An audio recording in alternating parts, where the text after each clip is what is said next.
Bem-vindo ao MTB Pass, um podcast que te leva para dentro do mundo do mountain bike. Eu sou a Viviane Faveri e trago aqui entrevistas com personagens do mountain bike mundial. Hoje, eu e o Leandro Bittar abrimos as portas à Monbora, um parceiro de longa data da Gregário Cycling e que agora está desbravando o mundo do mountain bike e é o grande responsável por impulsionar o retorno do MTB Pass. Quem está aqui com a gente hoje é o fundador e CEO da Monbora, João Pedro Solano, e a nutricionista Larissa Alonso, que faz a interface técnica e uma consultoria com os atletas da Monbora. Bem-vindos, João e Larissa, e queria já começar perguntando para vocês o que é a Monbora e de onde nasceu a vontade de criar a marca. Oi, Vivi, obrigado pelo convite, é uma honra estar aqui presente, poder bater esse papo, trocar, poder contar um pouquinho a história da Monbora. E a Monbora, ela nasceu, eu digo que da junção de dois sonhos, assim. Um deles, eu desde jovem, eu sempre pratiquei bastante esportes. Eu, na época de adolescente, jogava polo aquático, e depois que eu saí da escola, eu comecei a fazer triatlon, isso em 2003. E aí eu fiz, basicamente, distância olímpica e meio Iron até uma certa regularidade, assim, com uma certa frequência. Na época que eu estava na faculdade, eu brinco que eu passava mais tempo treinando do que estudando. Então eu levava a sério bem a vida de atleta, competia, tentava pegar, eventualmente pegava um pódio ou outro, assim, mas quando chegou mais ou menos em 2009, eu vi que, assim, ia ter dois caminhos, né? Ou eu podia seguir a carreira, eu fiz faculdade de Direito, formei advogado, e eu acabei deixando de lado a parte de competição, mas eu continuei fazendo esporte por gostar muito da atividade esportiva, diria com uma qualidade de vida, assim. Me identifiquei muito com o esporte, eu gostava bastante de fazer provas, seja elas de corrida, de triatlon, de natação, e eventualmente uma outra de ciclismo, mas sempre ali na rabeira do pelotão. Mas e quando foi mais ou menos por volta de 2016, assim, eu comecei a mudar um pouco meus hábitos de alimentação. Comecei a questionar rótulos, embalagens, ler, procurar ingredientes que fossem um pouco melhor. E eu fiquei com essa coisa na cabeça, assim, de que sabe, eu buscava o esporte por uma qualidade de vida, para ter uma vida saudável. E quando você ia olhar a lista de ingredientes de suplementos nutricionais, muitos deles tinham aromatizantes, conservantes, corantes, e eu achei que aquilo não faria muito sentido. Então eu comecei a olhar lá fora por referências, vi que algumas marcas começaram a lançar fontes de carboidrato mais naturais, tirar um pouco de corante, trazer menos aromas. E aí eu fiquei pensando que a gente poderia ter uma marca no Brasil que tivesse esses atributos. E, em paralelo, o meu outro sonho era poder explorar mais os biomas do Brasil, assim, e quase que brinco que ter uma marca que fosse Wikipedia do bioma, assim, então trazer esses sabores, trazer o conhecimento, né, dessa riqueza que a gente tem no Brasil, que eu acho que é a principal riqueza que a gente tem, que é a biodiversidade, e conhecer essas frutas, né? Então, muitas vezes a gente vê, principalmente nos suplementos, mas nos alimentos gerais, uma padronização em sabores e aromas, sendo que aqui a gente tem produtos similares ou até melhores. Então, fiquei com isso na cabeça quando foi mais ou menos em 2020. Fiz uma parceria com a USP, com a Exalc, de fazer um edital. Foi que eu conheci a cofundadora, a Kazumi, que ela é engenheira de alimentos, doutora em engenharia de alimentos pela Unicamp. Já tinha feito muita pesquisa com frutas nativas do Brasil. E dei para ela esse desafio de produzir um produto que tivesse esses atributos de ser 100% natural, né? A gente brinca que é o 100% natural mesmo, que é sem aroma natural, sem conservante natural, sem fontes de carboidrato que fossem naturais, não serem processados, e que valorizassem o bioma do Brasil. E ela vai falar que demorou bastante, mas para mim foi super rápido, assim, mexeu a mão, a gente conseguiu chegar em algumas formulações. E eu adorei o produto, assim, mas fica aquela coisa, né? Será que eu gostei do produto, mas será que o produto é bom? Será que o produto funciona?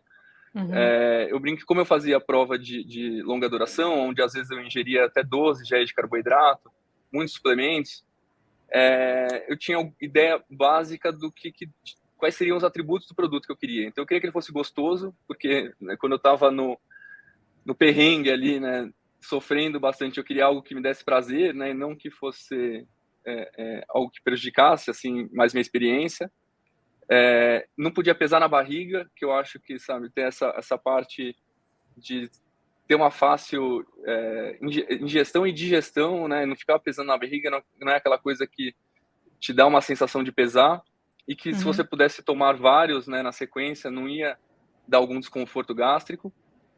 E o terceiro, que acho que era um caráter muito importante, que é o funcional, né? A gente está falando de um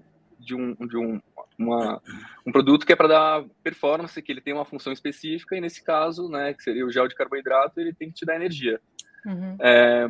Então a gente conseguiu, via grupo de WhatsApp, de formulários, ter mais ou menos umas 150 pessoas para testarem o produto.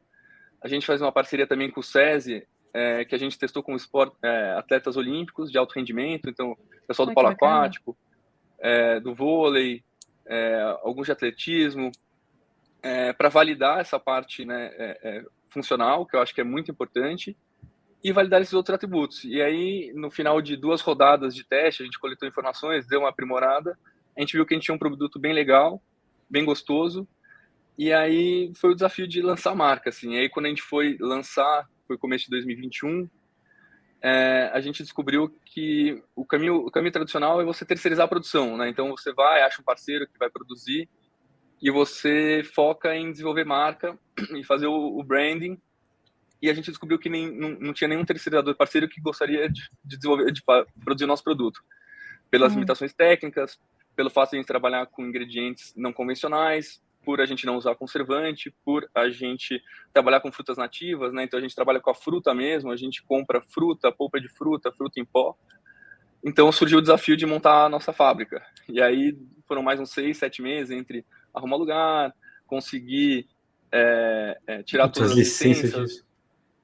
Tirar todas as licenças. A gente tem as mesmas normas técnicas de uma Nestlé, né? Então a gente tem toda a regulamentação, Anvisa, vigilância sanitária, manuais, políticas e processos rigorosos que a gente tem que fazer. Um produto pequeno, uma empresa pequena, mas a gente foi atrás porque a gente acreditou que a gente tinha um produto bom e com uma missão muito legal, que era uma missão de gerar um incentivo econômico para essa cadeia de frutas nativas, incentivar o reflorestamento, incentivar a manutenção da floresta e fazer esse conhecimento da marca. E aí, em julho de 2021, a gente oficialmente lançou a Mambora. E na fase, logo na sequência, a gente conheceu o Gregário. Exato, é muito recente, né? Eu ia falar que a gente se encontrou pessoalmente, inclusive, no Letap do Rio, né? Quando a gente dividiu ali o stand, sem dúvida um dos mais bonitos, com aquele painel do Hudson, imenso, e uma experiência de consumir os produtos, de ter ali, para quem escuta já Gregário, a marca Mambora já é constante, já é conhecida, e para quem usa o Mambora também tem a nossa marca lá no Moca, né? Num dos sachezinhos, que também nos enche de orgulho. Eu lembro dos protótipos lá do Cinzinha, onde a gente estava ali fazendo os testes. Agora, essa produção é feita em São Paulo, João? Onde vocês fabricam? A nossa fábrica, centro de distribuição, escritório, é tudo em São Paulo, em Pinheiros. Por incrível que pareça, né? Todo mundo acha isso um pouco não usual, né? Mas a gente achou, enfim, a gente estava na época de pandemia, então a gente acabou achando um lugar que era um restaurante, que já tinha toda a infraestrutura de cozinha, tal, maquinário mais ou menos feito, e a gente achou que faria sentido, e eu acho que foi uma oportunidade. E hoje a gente tem muito orgulho de estar em São Paulo, até inusitado, e as pessoas podem ir na fábrica, conhecer a fábrica, então fica também muito mais fácil. Muita gente retira o produto na fábrica, vem conhecer nosso processo de produção. E São Paulo logística, a questão de logística ela é muito, muito relevante, né? Então, até para ter acesso aos ingredientes, para fazer toda essa parte que a gente mesmo faz de fulfillment, né, de entrega dos produtos, de fazer o nosso centro de distribuição, logística, ela funciona muito bem. Então, a gente está em São Paulo, em Pinheiros, toda a operação, 100% da operação em São Paulo. A gente tem uma pequena unidade de P&D que fica dentro de um laboratório de alimentos na Unicamp.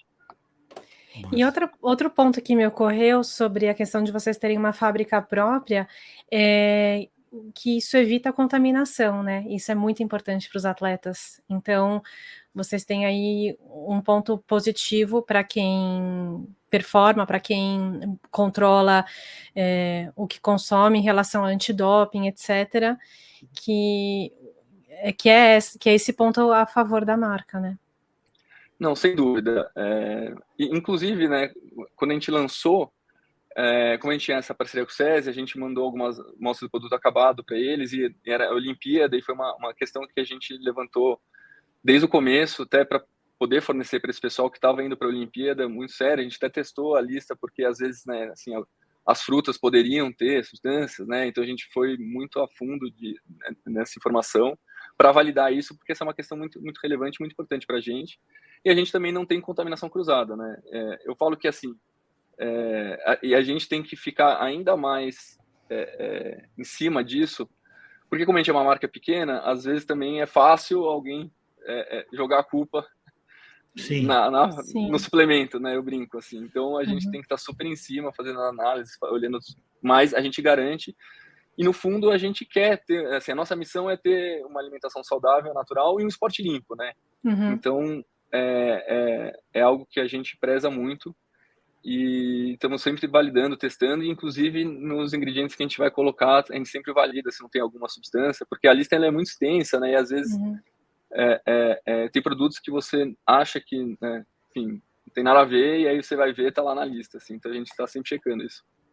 E eu queria perguntar para a Lari, também dar a oportunidade para ela falar, quando a gente conversou antes para se conhecer, nossa, aprendi tanto, foi muito legal a troca com ela, e uma das coisas que surgiu é a questão de que existe uma noção de que as coisas que são mais naturais não são suficientes, como se quando a gente quer performar, a gente precisa consumir coisas, suplementos, vamos dar nome aos bois. Aí eu queria, Lari, que você comentasse um pouco essa noção, porque também é um desafio da marca de entrar nesse mercado com uma cultura assim. Qual que é a visão de vocês em relação a isso? Primeiramente, boa noite, Vivi, boa noite, Leandro.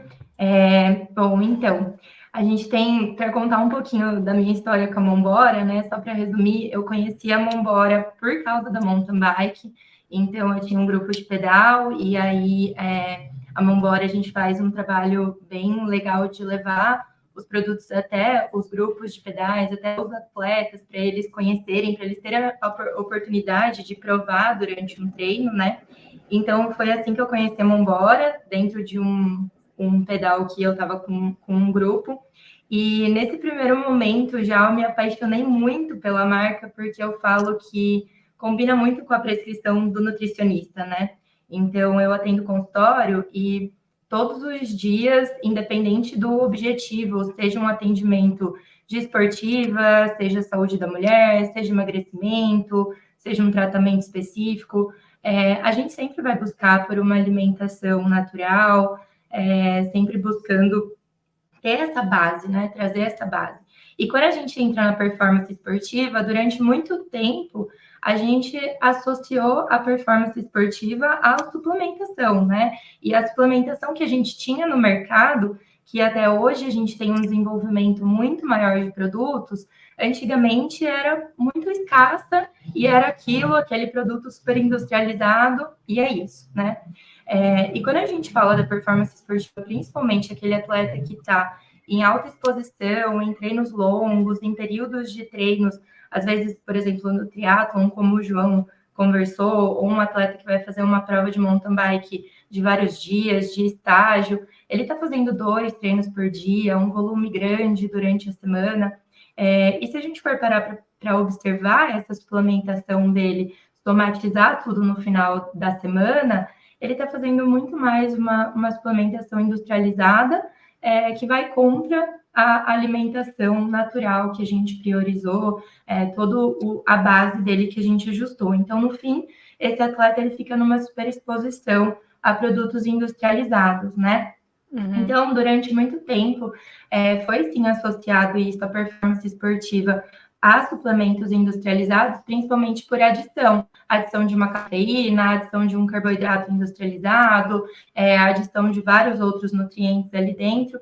E hoje a gente já consegue observar, principalmente falando da Monbora, que a gente entrega muito mais do que um carboidrato.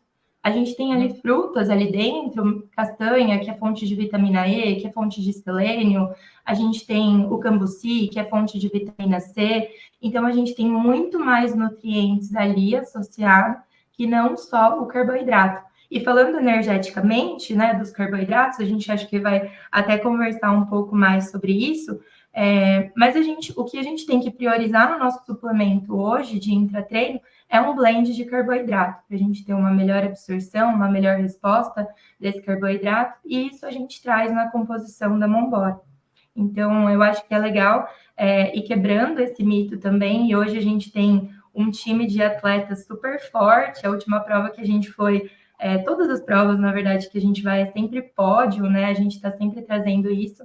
Então, hoje a gente tem a oportunidade de observar essa resposta de performance na prática, né? Tudo que a gente estudou, tudo que a gente elaborou para colocar ali, a gente vem observando essa resposta na prática. Sensacional.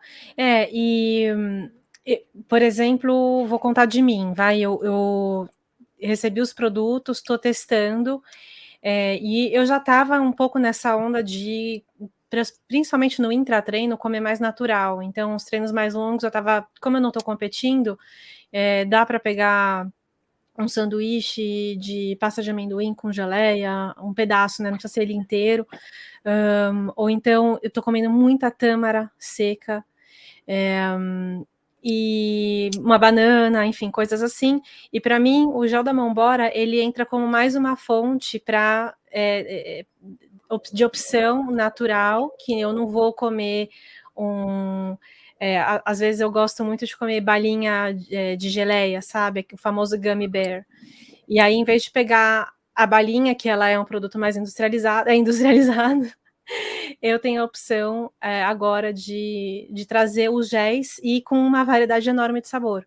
E hoje, por exemplo, eu experimentei o polpa de coco e cajá no treino. Quem está nos assistindo no YouTube está vendo aqui o gelzinho. E me inspirou, inclusive, na minha forma de me vestir hoje, porque essa brasilidade, esse lance tropical aqui. Eu estou até com uma plantinha de brinco. Olha, eu tô combinando com o gel.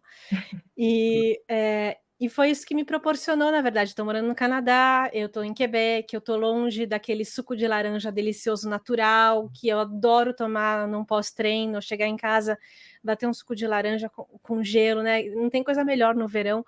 E esse gel me proporcionou isso hoje, assim, uma sensação de estar mais conectada com o que o Brasil tem de bom e podendo comer isso aqui, né? A manga que eu como aqui, ela é boa, mas ela vem do México. Então, não é uma coisa assim muito sustentável de fazer, né? Então é muito legal ter contato com esses produtos e como atleta confirmar isso que você está falando. Assim, eu realmente tive essa sensação. Agora, eu tinha alguns amigos que pedalavam quando eu morava no Rio, que usavam damasco e castanha, tal, de intra ali. E a minha meta era convertê-los todos, porque eles falam, não, gel, nunca vou usar gel, tal. E aí, boa parte deles hoje usam Monbora porque é mais prático, você consegue ter a noção exata de quantos carboidratos está ingerindo, então é uma coisa mais precisa, é uma coisa muito mais prática. Então, eu acho que tem esses dois caminhos. Eu acho que tem o pessoal que não consumia gel, que tinha uma restrição de tomar gel, seja por uma questão de desconforto, ou que buscavam já alguma coisa mais natural, que o pessoal come bananinha, paçoca, essas coisas assim que leva, né? Que tem. E eu entendo, assim, às vezes você quer também mudar um pouco, você quer ingerir uma coisa salgada, você quer mastigar uma coisa, você quer variar. Então é por isso que a gente tem 12 sabores hoje, até a gente quer ter mais, exatamente para proporcionar essa diversidade, assim, para você poder ter essa troca, né? Mas também a gente quer as pessoas que buscaram o gel e não conseguiram se adaptar seja pela questão do sabor ou desconforto, e eventualmente as pessoas que ainda acham que precisa do gel, porque o que a Lari falou é verdade, assim, a gente tem blend de carboidratos também, a gente entrega a mesma quantidade de carboidratos, a gente tem fontes naturais de cafeína e adiciona ainda mais vitaminas, a gente tem o nosso blend de carboidrato é composto tanto pelo carboidrato da fruta como do néctar de coco, quanto do açúcar demerara, exatamente para poder ter essa proporção. E vem coisas a mais. Então, o néctar de coco ele tem potássio também, a gente adiciona, a gente não adiciona sódio, eu brinco que todo mundo põe o sal do Himalaia, a gente tem o sal de Mossoró, que que é esse sal? Melhor. Eu nunca tinha ouvido falar. O falar. sal de Mossoró. Mossoró é uma cidade que é famosa, né, pelo salário, pela extração de sal. Genial. E, inclusive, tem pesquisas falando que é um sal super rico. E aí a nossa ideia, né, de explorar essa questão, né? Todo mundo no Brasil põe sal do Himalaia, né? Sal rosa do Himalaia. A gente não, a gente tem sal aqui. Então, que é uma das questões que a gente fala, né? Você está falando assim, por exemplo, a manga aí ser do México. Mas aqui muitos ingredientes que o pessoal usa, eles são importados. Então, a banana, a gente foi descobrir que a banana em pó que a maioria das empresas usam vem da França. E são umas coisas que não fazem muito sentido, assim. Então, ela é plantada no Brasil, na Costa Rica e tal. Aí uma empresa de ingredientes manda para a França e é processada na indústria lá na França e volta para o Brasil. Nossa!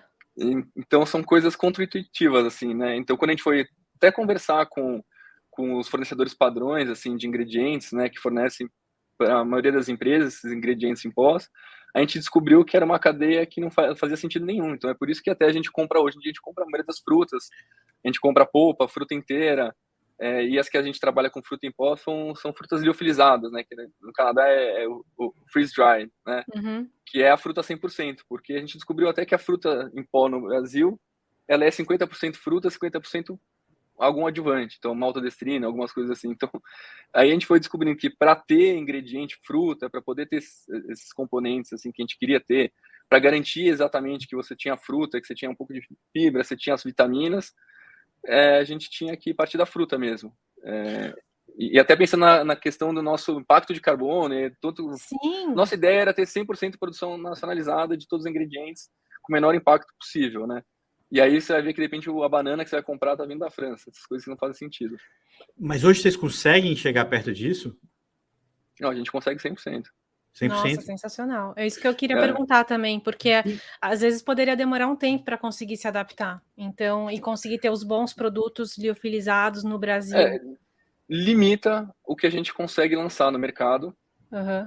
Então, alguns sabores, algumas frutas que a gente queria ter, a gente tem dificuldade, tipo acerola, pitanga, assim, algumas coisas que são super brasileiras, todo mundo conhece, a gente ainda não conseguiu. Mas a maioria, os produtos que a gente lança tem 100%. Inclusive, uma coisa que a gente foi descobrir depois, que é o néctar de coco, açúcar de coco, também a maior parte que no Brasil ele vem importado da Indonésia, da Ásia, né?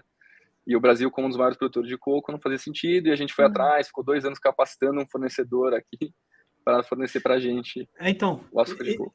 Essa é uma pergunta que eu queria te fazer, porque imagino até que a Kazumi, que é a sua parceira, é quem mais se envolve nessa etapa.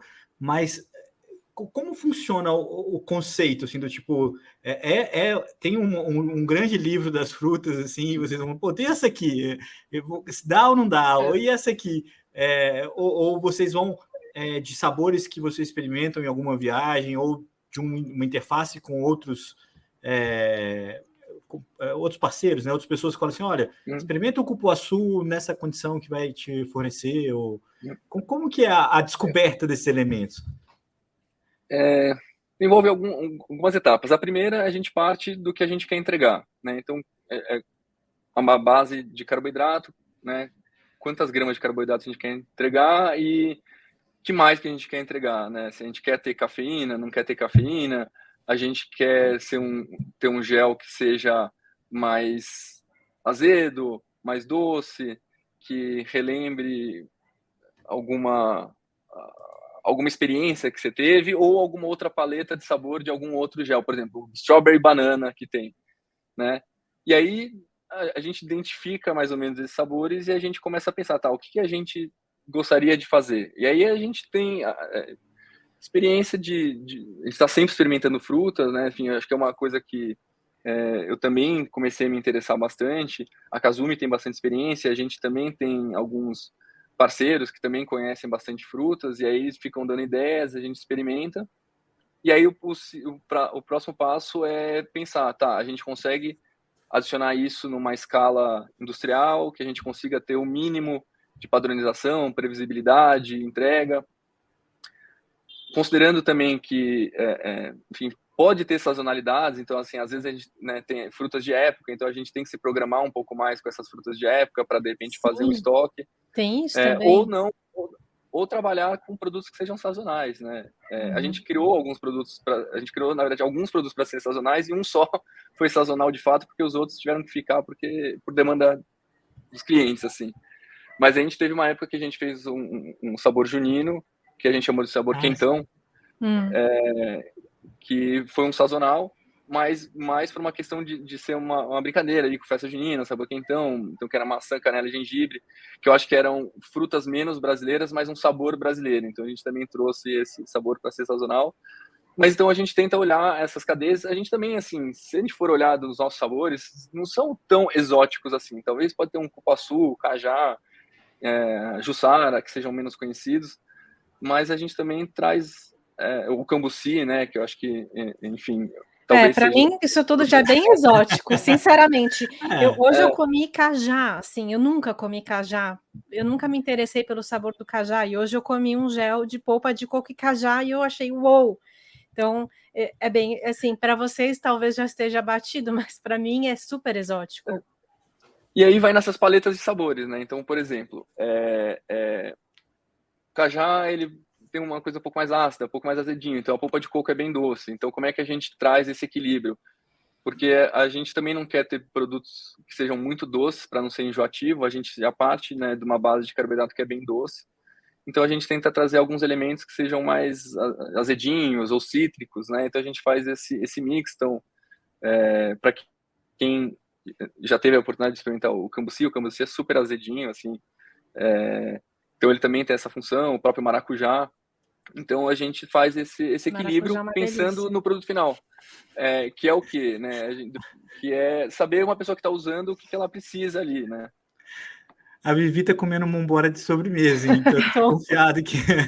Eu tô louca para ter uma desculpa para tomar o limão de goiaba com queijinho, porque E eu queria te falar que vocês acertaram na doçura do gel de polpa de coco com cajá, porque ele não tá muito doce, eu achei. E eu não gosto de coisa muito doce, ainda mais quando tá muito calor, fica empapuçado, e eu achei, para mim foi lembrou um pouco uma goiabada, assim, essa foi a minha memória. Eu não sou muito referência no sentido de sabor, eu não sou muito refinada nisso, às vezes eu confundo sabores, mas, enfim, foi essa a minha impressão. E é bem legal. Desculpa, Lari, eu tô dominando aqui também, né? Não, mas eu ia falar que, assim, é uma das coisas que a gente tem mais legal, e, enfim, a Lari, todo mundo, né, incentiva isso, que é quebrar um pouco essa ideia do momento de consumo do gel também, né? Então, o nosso gel, ele pode ser usado intra, numa forma mais tradicional, mas ele pode ser feito no pré, no café da manhã. Às vezes você está com café da manhã rápido, você pode pegar, como você falou, pega um queijo, joga um pouco de goiabada, você consegue ter já um pouco de carboidrato. Um pré-treino, né? Então, exatamente. Num dia corrido que você está no meio do dia ali, então ele é uma opção natural, porque no fundo ele é uma energia natural, sem conservantes, sem corantes. Então, qualquer momento que você precisar, né, de uma energia que você tiver precisando, ele às vezes está no trânsito, no carro, então a gente tem essa interação com o pessoal que é consumidor, né? Às vezes via Instagram, o pessoal marca bastante a Mambora, acho que tem essa identidade, e a gente vê o pessoal no meio do trânsito, indo para o treino, não sei o quê, ou entre um período de treino e outro, toma uma Mambora no carro, e a gente faz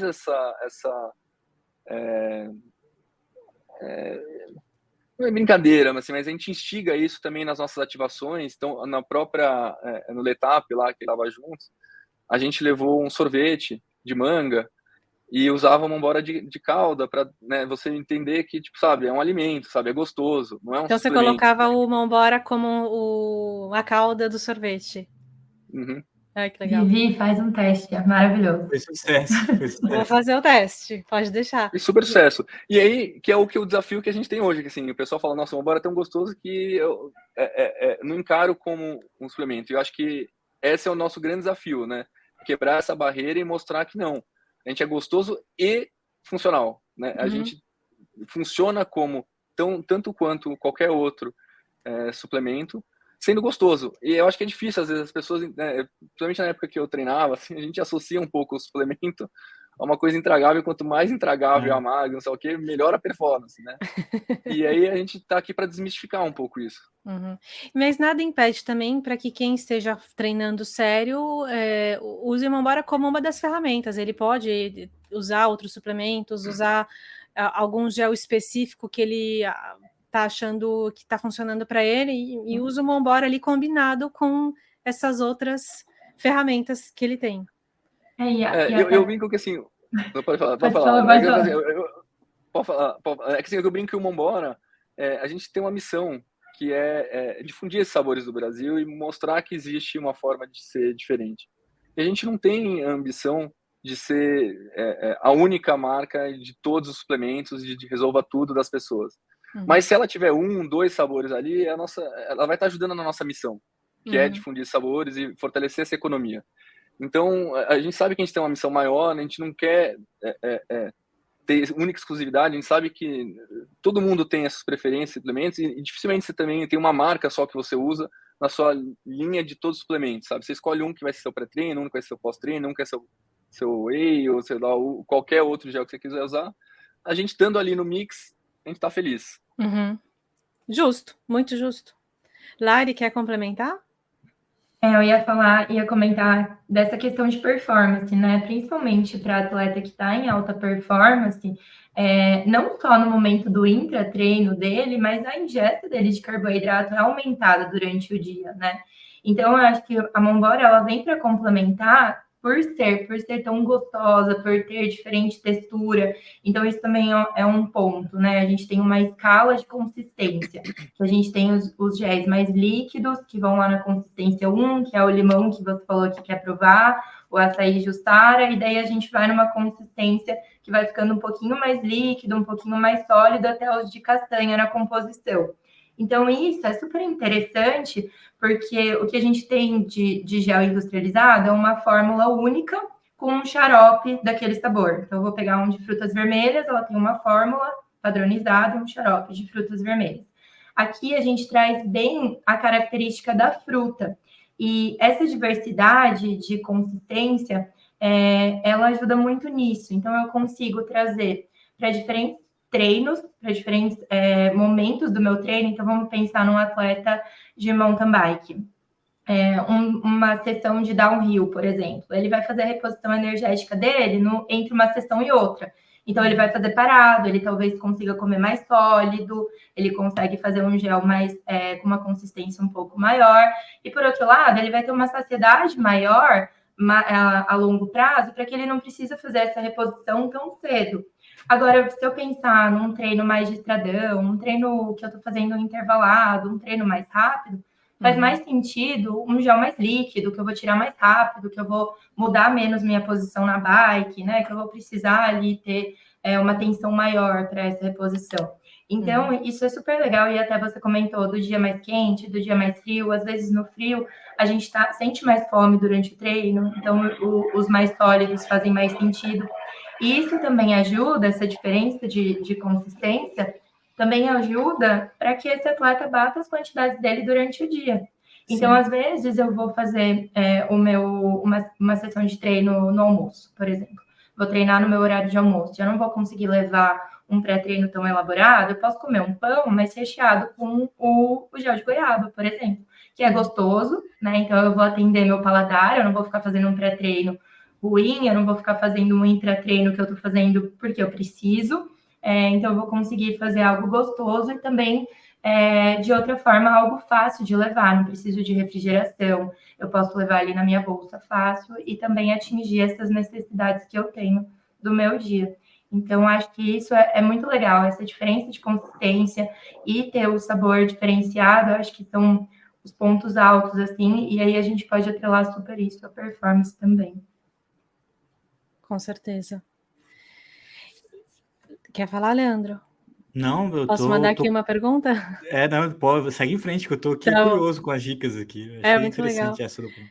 Eu queria perguntar para vocês, sabendo que vocês são super próximos dos atletas, que vocês vão nos eventos e não vão só com promotores da marca, mas assim, você, Lari, como nutricionista, está presente para acolher informação, e estando em contato pessoal com os atletas, também em consultoria, dando consultoria para eles. Eu queria saber o que vocês enxergam que são as maiores dificuldades dos atletas na alimentação. Bom, hoje a gente está super próximo da galera da natureza, né? Então, do trail, da mountain bike, do pessoal que está mais inserido na natureza. E aí, falando um pouquinho disso, Vivi, a Mombora tem um time de atletas, né? De uma seleção de atletas que fazem parte do time. E a gente faz esse apoio nutricional. Então, nós somos eu acho que hoje, se não me engano, 15 nutris, João, você sabe a quantidade? No Brasil, por aí. Eu não sei o número exato. Mas é que a gente atende várias regiões, né? Mas por aí, 15 nutris mais ou menos. Em torno de 15 nutris, então, Brasil todo, em todo estado, a gente tem uma nutri, que é para fazer esse trabalho de levar até o atleta, mas explicar para ele qual que é o diferencial, né? E até dar esse suporte. Eu acho que tem muito essa dúvida de o que eu como no pré-treino, o que eu como no intra-treino, o que eu como no pós-treino. Então, a gente faz esse trabalho com nutris, levar para os atletas para dar esse suporte.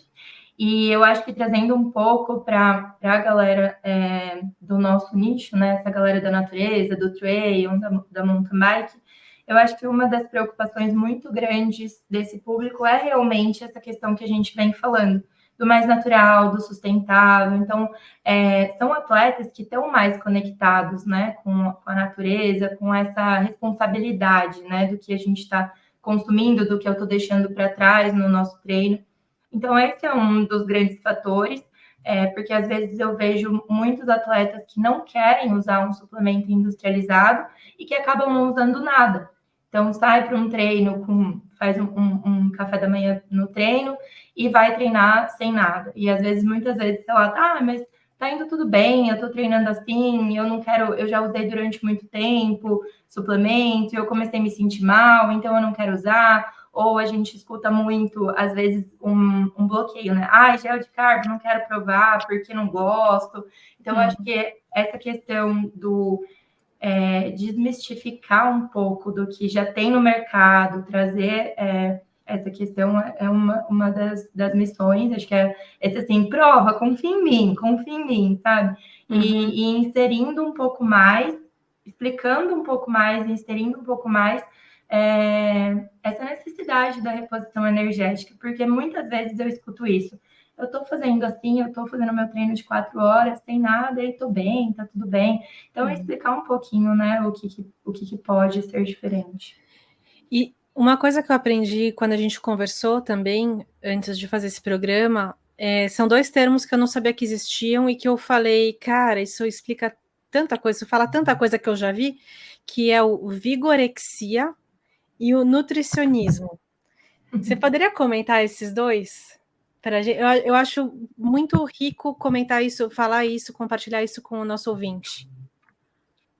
Quando a gente trabalha com nutrição, né, com alimentação, a gente tem várias relações comportamentais. Então, eu falo que nutrição não é só nutriente, né? A gente tem todo o afeto, toda a memória afetiva com o alimento.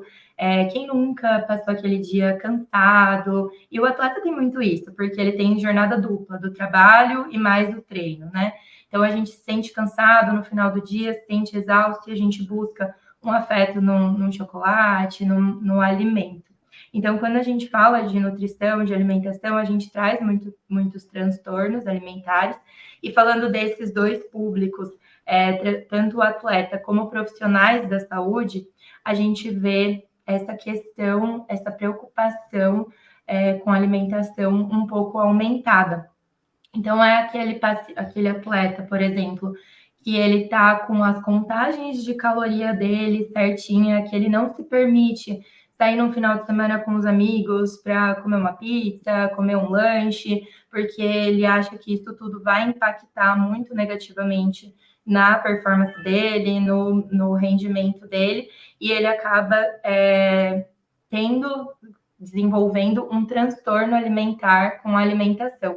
Ou também, né, profissionais da saúde, então, nutricionistas, médicos, que trabalham muito diretamente com a nutrição, que também podem vir a desenvolver alguma questão comportamental. Então, e até trazendo um pouco disso da alimentação natural, é algo que eu falo muito no meu consultório, a gente buscar um 80% de repente, então fazer a base da minha alimentação natural, fazer a base da minha suplementação natural, mas também me permitia viver momentos, né? Então eu vou fazer um pedal, por exemplo, com os amigos, e no final a gente vai fazer uma confraternização, vai comer um pão de queijo com a galera, tomar uma cerveja, a galera gosta, né? Então se permitir também viver o que a alimentação também pode dar, não só de alimentos, de nutrição, de nutrientes, mas também o social, o afetivo, tudo que envolve a alimentação. Muito bom. É tão importante falar disso, assim, eu vivi isso, e aí pegando a explicação exata dos termos, então vigorexia é uma pessoa que tem excesso de rigor na alimentação, uma pessoa extremamente inflexível e rigorosa com o que come, com a sua dieta, né, de querer seguir a dieta à risca. Essa já pessoa, fui eu já por muito tempo. E confesso que hoje, olhando para trás, vejo quanto isso afetou na minha alegria, na minha interação social e no bem-estar, enfim, colaborou para como que a gente fala? Esqueci a palavra agora, aquela palavra que significa quando a gente tem um burnout. Então, colaborou para um burnout que eu vivenciei bem forte. E também o nutricionismo, que é quando você esquece que o alimento comida, que o alimento tem toda essa carga emocional também, que o alimento é para criar momentos também, e pensa nele só como no nutriente. Então, eu também passei por isso. Então, teve uma fase que, por exemplo, eu não temperava meu alimento porque eu achava que sal era inimigo, né? Era a época do sal que era o inimigo. E, enfim, nossa, que coisa, né? Como eu estava desinformada naquela época, faz tempo já, e já passou. Então, são coisas que estão muito, muito, muito, muito presentes na vida do atleta profissional, que é difícil de separar com objetividade o que a gente precisa ter para performar, e como que a gente precisa se alimentar para performar, e então um monte de padrão aí de crenças e de como a gente acha que a gente tem que ser a nossa aparência também, física. O atleta ele tem que parecer ser desse jeito, então você busca aquilo e esquece da alimentação.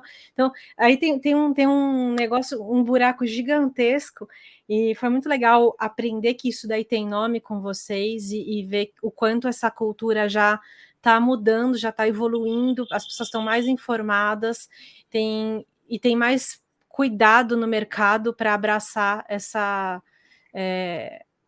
esse caminho mais equilibrado. E hoje, Vivi, a gente estuda muito na nutrição, a gente fala muito sobre o intestino, né?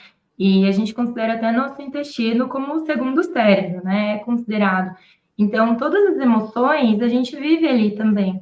Então, essa questão de você trazer não só a alimentação, mas tudo que envolve o esporte, né? Com esse rigor, igual você comentou, a gente acaba trazendo também emoções que podem interferir na nossa absorção intestinal, no nosso metabolismo como um todo. Então, se a gente está pensando num atleta que está em alta exposição intestinal, a gente está sempre testando esse intestino para uma maior quantidade de nutrientes, uma resposta melhor desse nutriente. Por outro lado, a atividade física mesmo deixa os nossos vasos dilatados, né? A recepção desses nutrientes maior, o nosso intestino com uma maior também absorção dos nutrientes, e tudo isso junto com essa questão emocional, Então, eu pego muito em consultório, muitos atletas, que eu vou primeiro tratar o intestino antes de tudo, para a gente começar a fazer um trabalho de nutrição. Então, e é tudo isso, não é apenas o alimento, não é apenas a nutrição, é o estilo de vida completo. Como esse atleta está dormindo, como esse atleta está vivendo o dia dele, como está o gerenciamento de estresse da vida dele, né? Os relacionamentos dele, e que vai envolvendo tudo isso, né? Sensacional. E eu acho que um dos propósitos da Mãobora é exatamente dar essa sensação de esse prazer também no suplemento, né? Então, uma das coisas que a gente quis trazer foi a volta da alegria em se alimentar, né? Intra-treino, né? Você ter aquele prazer. Então, essa questão das pessoas usarem com sobremesa, não é tão bom e tal, que é importante. Então, eu às vezes mesmo, assim, eu tô treinando, eu tomo já, falei, nossa, que delícia. Então, assim, dá aquele ânimo, muda seu relacionamento com a suplementação, e aí é uma coisa que eu até escuto a áreas muito falando, feedback, assim, que às vezes tem muita gente que tem restrição mesmo em suplementar, porque tem essa restrição com o sabor e não consegue, e aí essas pessoas estão se prejudicando, né, não conseguindo fazer a ingestão adequada de suplementação, por uma questão de não conseguir se adaptar. Então, eu acho que uma das missões da Mãobora também é trazer essas pessoas que hoje não conseguem suplementar para dentro de uma prática de atividade que seja mais saudável, né? Que tenha a reposição correta de energia, que seja uma prática esportiva de longo prazo, né? A gente quer que as pessoas adotem o estilo de vida de esporte para o resto da vida, e não aquela coisa que vai ser por um tempo e dar burnout. A minha experiência em 2009 foi mais ou menos assim, eu fiz, acho que, sei lá, mais de 20 provas durante o ano, super rigoroso, não tinha fim de semana, acordava, né, eu fazia quase todo domingo uma prova ou prova-treino. Chegou no final de 2008, começo de 2009, eu não queria mais saber de treinar, assim, perdi toda essa minha disposição, enfim, essa parte de alimentar, o que você sai, não poder ter esses dias, né, de prazer, poder sair. E aí demorou um tempo até eu me reeducar e, sabe, entender que eu gosto, mesmo de esporte, que é o esporte uma qualidade de vida que eu quero fazer pro resto da minha vida, sabe? Seja ele em alto rendimento, seja ele como um estilo de vida. E que é a maioria das pessoas, né? A maioria das pessoas não vão ser ultra atletas de alto rendimento, mas a maioria das pessoas tem condição de praticar atividade esportiva, né? E só para falar, já que a gente tocou no assunto burnout 2 vezes, não recomendo isso a ninguém, não chegue lá, sabe, ouvinte? Porque se recuperar de um burnout, como o João Pedro acabou de falar, e eu confirmo, demora muito para se recuperar de um burnout, não é questão de meses, às vezes é anos. Eu estou aqui no meu 3º ano pós-burnout, começando a recuperar alguma coisa, mas, enfim, muita coisa já passou, muita coisa já mudou, e eu poderia, assim, faz parte da minha vida, hoje eu abraço isso, mas essa questão da alimentação ela é crucial, assim, e ela impacta diretamente o quanto o nosso corpo é capaz de se recuperar. Então, junto com o sono, evidentemente, olha, como que fala? Evidentemente, então, obrigada. Então, fica aí esse parênteses. Não, eu acho que essa conversa ela é muito rica e ela é entusiasmante para o que tem por vir, né? A ideia da Mãobora ser parceiro do MTB PES é a gente contar essas inúmeras histórias e o quanto que tem conexão entre o desempenho e sobre os seus hábitos alimentares, os seus hábitos intestinais, assim, eu acho que essa é uma questão que afeta todo mundo, dos mais variados níveis de performance, né? Você tem questões, então eu aqui ouvindo, e eu estou falando um pouquinho mais agora, mas ouvi muito mais do que falei, fico empolgado com a presença de vocês aqui com a gente daqui para frente também, com a Lari, com a Isa, que não está aqui hoje, a própria Kazumi também convidada a estar aqui com a gente no futuro, onde os temas, né, que se conectam, né, da Mãobora com o MTBPS podem ser oportunidade para todo mundo que pedala. Acho que isso é bem bacana. Essa conversa é muito legal e tô bem animado. Leandro, a gente pode fazer um teaser de quem que vem no próximo episódio ou é segredo? Ué, você que banca, você que aqui Você acabou de fazer o link com boas histórias, aí fica difícil não falar que o nosso, assim, vocês não podem perder a próxima conversa, porque a gente recebeu, vou falar. A gente recebeu ninguém mais, ninguém menos que Fábio Piva aqui no MTB PES, um cara que ele é jornalista e fotógrafo de ciclismo há muitos anos, está no mountain bike desde o começo, praticamente há 25 anos, e ele compartilhou algumas histórias bem legais, e, bom, vocês não podem perder. Muito bom. Tá gravado, pode falar. Já tá pronto, já tá gravado, né? O medo é falar que vai vir é que a gente ainda não gravou. Pois é. Tem uma lista boa aí por vir, Tem eu uma acho lista boa. que é também uma tradição do MTB PES, né? Os bons convidados, as pessoas que sentem o prazer de estar aqui com a Vivi, trocando uma ideia, e agora vão poder conhecer um pouco mais a Mombora, que vai estar junto conosco aqui em cada encontro também, né? Sim, e aí acho que a gente finaliza aqui essa conversa muito rica, muito legal, que não é o fim das nossas conversas, que é só o começo de uma conversa. Eu queria agradecer vocês imensamente, porque ter recebido o contato do Álvaro Pacheco há algumas semanas, falando que a gente tinha um possível patrocinador do MTB PES, e eu com aquela coceira, com aquela saudade de retomar as entrevistas, eu estava assim, já precisando desse contato com o público, com vontade de compartilhar, e aí vocês impulsionaram esse reencontro. Eu queria agradecer do fundo do meu coração. Obrigada por confiar na gente, por essa oportunidade da gente estar aqui com vocês. Imagina, Vivi, Leandro, eu que agradeço. Eu acho que essa parceria com a Gregário, ela é de longa data com a gente gosta bastante, e agora é a nossa nova incursão no mountain bike, que eu acho que tem tudo a ver com o nosso propósito, com o nosso produto. Inclusive agora, eu acho que além do gel, né, a gente tem o Carbo em Pó, que para quem está lá na Caramanhola ali, às vezes não tem tempo de nem abrir um squeeze, a gente tem, né, mais coisas a oferecer, e poder participar dessa jornada, poder contar essas histórias e fazer o público do mountain bike conhecer um pouco mais sobre a Mombora. É muito gratificante poder contar a nossa história e também pegar o feedback, assim. Acho que você está experimentando aí, o Leandro já experimentou bastante, e todo mundo que você conhecer que experimentava ia falar, tomei, não tomei. A gente quer super conversar com essas pessoas. A gente está uma empresa jovem, em desenvolvimento, então a gente quer escutar ideias, a gente quer estar aberto a novos produtos e novos sabores também, e fazer as pessoas terem essa reação que nem se teve, né? Nossa, eu nunca imaginei tomar um cajá, que é cambuci. Isso pra gente também é super gratificante. E eu confesso que eu tô com um dilema gigantesco aqui, porque eu queria muito compartilhar os gestos com os meus amigos daqui, porque é o gosto do Brasil, e é um gosto diferente, como eu falei antes, é exótico, mas eu não posso sair compartilhando meus gestos, são limitados, eu só tenho alguns. Você sabe que a gente tem caso de marido e mulher que dá briga, assim, que um quer roubar do outro, não consegue, assim, vira uma coisa bem, bem querida mesmo.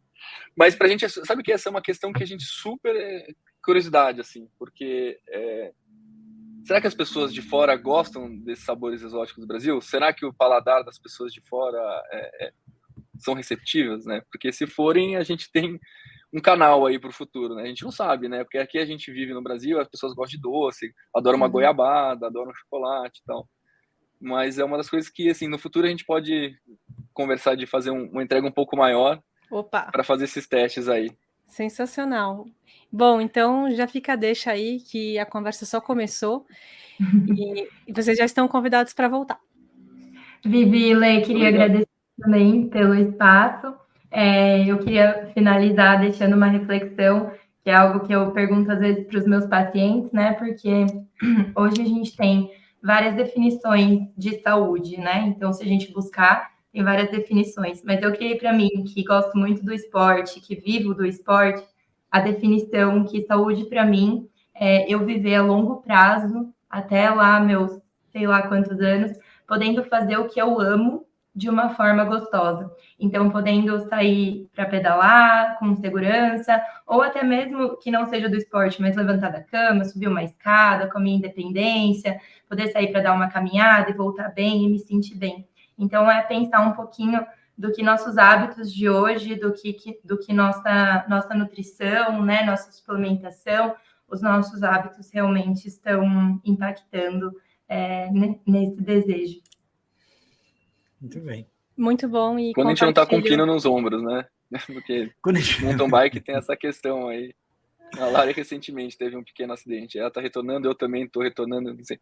O esporte também tem essa, mas a gente gosta demais. Você faz mountain bike, João? Eu, recreativamente, para acompanhar meu pai. Meu pai adora, ele que legal. mora perto de Campos ali, Uhum. e ele tem uma e-bike e ele me dá a Fat Boy, né? Porque ele fala que eu sou atleta. Então, eu nunca curto muito o passeio, assim. A Fat Boy tem um pneuzão grande, tem um arrasto gigantesco, e ele de e-bike, então tô achando que ele tá com más intenções. Não, ele passa por mim assim, tá sofrendo, você não vai subir? Tá sofrendo. Eu não tô nem olhando pro lado, Toma jogando pra baixo. Embora assim. aqui. Não tem ideia. Não, e lá em Campos, assim, não parece, mas você sobe e desce muito ali. Mais pro lado de Minas ali. Mas eu gosto, mas eu falo que hoje em dia eu não tenho mais tanta adrenalina, assim, para descer os lugares que eu já desci, né? Eu acho que, enfim, é uma coisa que a gente fala, bom, mas a bicicleta, ela tem várias etapas na vida de desenvolvimento. Então, você aprende muito cedo a andar de bicicleta, e aí você começa a explorar, então você começa a querer pular os negócios, aí você vai ficando um pouco mais radical, aí você vai descendo nos lugares, aí você vai... E aí hoje eu tô na fase que eu uso cadeirinha de criança e passeio com meu filho, assim, sabe? Eu passei dessa fase extrema radical e eu, né, durante a minha parte de triatlo e tudo mais, eu sempre fiz volume, né, 90, 100, 120 km em linha reta. Eu sempre tive um pouco de pavor de subida, assim, porque eu queria fazer a máximo de performance, máxima potência que eu desse em linha reta. Esse negócio de subir, assim, eu sempre achei muito louco. E eu tô reaprendendo isso agora que a gente tá envolvido nesse meio do trail. Eu tenho feito umas provas de montanha, assim, corrida, e eu tenho aproveitado e gostado, assim. Mas eu sempre tive muito medo de qualquer montanha, assim. Ano que vem teremos João na mountain bike competindo também. Lari bancando aí. Muito bom. O trail é muito sedutor também, uma ideia muito legal. O treino você tá fazendo de Fat Boy com seu pai, então quando você pegar uma mountain bike de verdade, já tá bem treinado. Muito legal. Gente, obrigada. A gente já tem um encontro marcado aí e eu espero você ouvinte no próximo episódio com o Fábio Piva. Obrigada, Leandro. Valeu, pessoal. Até a próxima. A gente se vê no próximo MTB PES.